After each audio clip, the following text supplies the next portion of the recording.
हिमाचल प्रदेश विधानसभा के लिए 8 दिसंबर को नतीजे आएंगे, जबकि 7 तारीख यानी बुधवार को एमसीडी के नतीजे घोषित होंगे।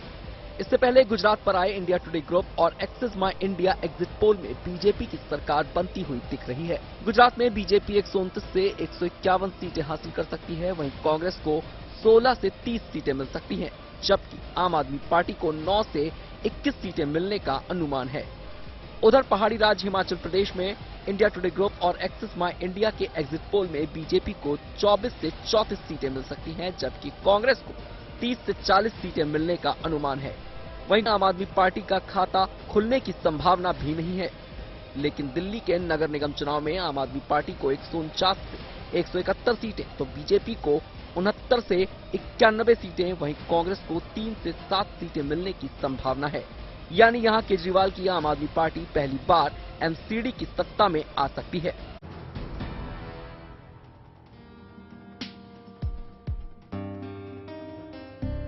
भारत की अध्यक्षता में उदयपुर में G20 शेरपा बैठक का दौर जारी है। सोमवार को भारतीय शेरपा अमिताभ कांत ने बैठक को संबोधित किया। अपने संबोधन में उन्होंने कहा कि दुनिया के सामने मौजूद चुनौतियों पर भारत के पास विश्व को आगे ले जाने का एक बड़ा मौका है। उदयपुर में 7 दिसंबर तक शेरपा बैठक चलेगी। अलग अलग देशों के प्रतिनिधि इस बैठक में शिरकत करने के साथ ही राजस्थानी संस्कृति से भी रूबरू हो रहे हैं। सोमवार को बैठक के बाद सब मानेक चौक पहुंचे, जहां उन्होंने अपने सिर पर राजस्थान की पारंपरिक पगड़ी बनवाई। राजस्थानी परिधान में सब बेहद अच्छे लग रहे थे। उन्होंने इसको लेकर अपनी खुशी भी जाहिर की। यहां पगड़ी बनाने का विश्व रिकॉर्ड कायम करने वाले पवन व्यास ने एक विदेशी प्रतिनिधि के सिर पर सबसे बड़ी पगड़ी बांधी।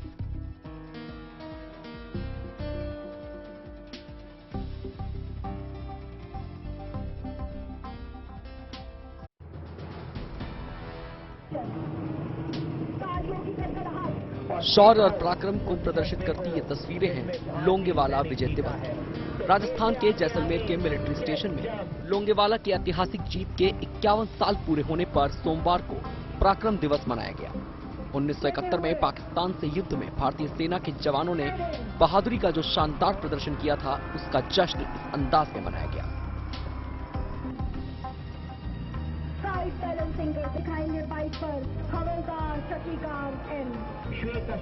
भारतीय सेना की बैंड टुकड़ी ने अद्भुत और जोशीले संगीत की प्रस्तुतियों से देशभक्ति का ज्वार फैला दिया।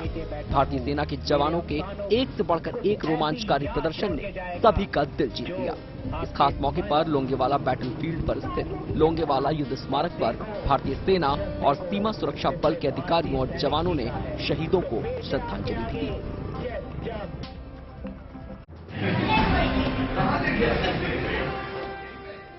बच्चों के साथ जिन्हें आप खेलते हुए देख रहे हैं, ये है मध्य प्रदेश के सीएम शिवराज सिंह चौहान। छोटे छोटे बच्चों के बीच जाकर उनके साथ घुल मिल जाना, उन्हें अपना दोस्त बना लेना, ये साधारण बात नहीं है। शिवराज सिंह चौहान का यही अनोखा अंदाज उनकी लोकप्रियता का राज है। सीएम शिवराज सिंह चौहान सोमवार को एक्शन में नजर आए। सीएम ने सीहोर जिले के पुलपुलिया के साथ सड़कों का निरीक्षण किया, अधिकारियों को दिशा निर्देश दिया। इस दौरान सीएम शिवराज नसरुल्लागंज पहुंचे। यहाँ से वो सीधे सीएम राइट स्कूल चले गए। उन्होंने स्कूली छात्राओं से सामान्य ज्ञान के कई सवाल पूछे। बच्चों ने सही उत्तर दिए तो सीएम ने उनकी दक्षता देख सराहना भी की। सीएम शिवराज सिंह ने स्कूल में बच्चों के साथ क्रिकेट भी खेला। सीएम बॉलिंग के लिए क्रिकेट खेल रहे छोटे बच्चे के पास गए, बच्चे से बॉल मांगकर बॉलिंग भी की।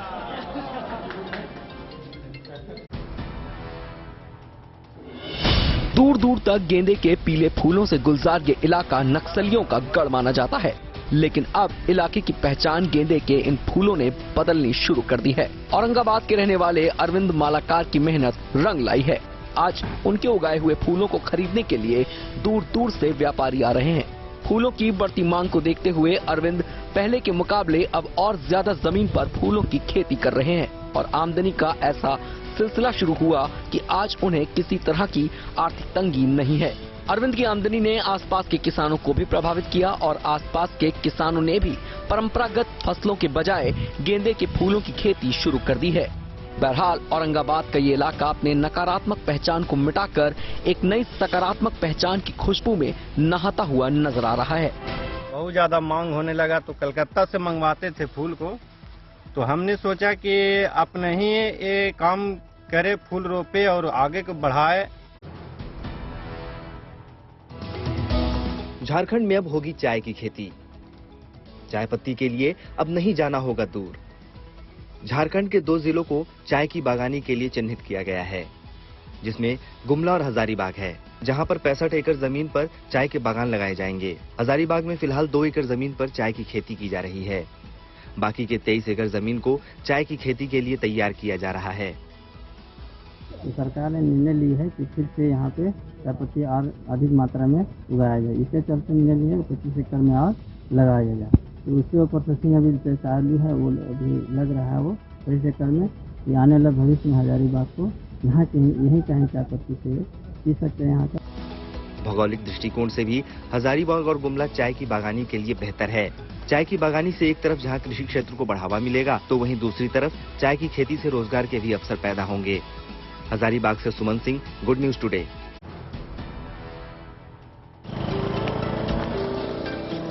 सड़क पर फर्राटा भरती यह है 6 सीटर इलेक्ट्रिक बाइक। खास बात यह है कि इसे एक किसान के बेटे ने देसी जुगाड़ की मदद से बनाया है।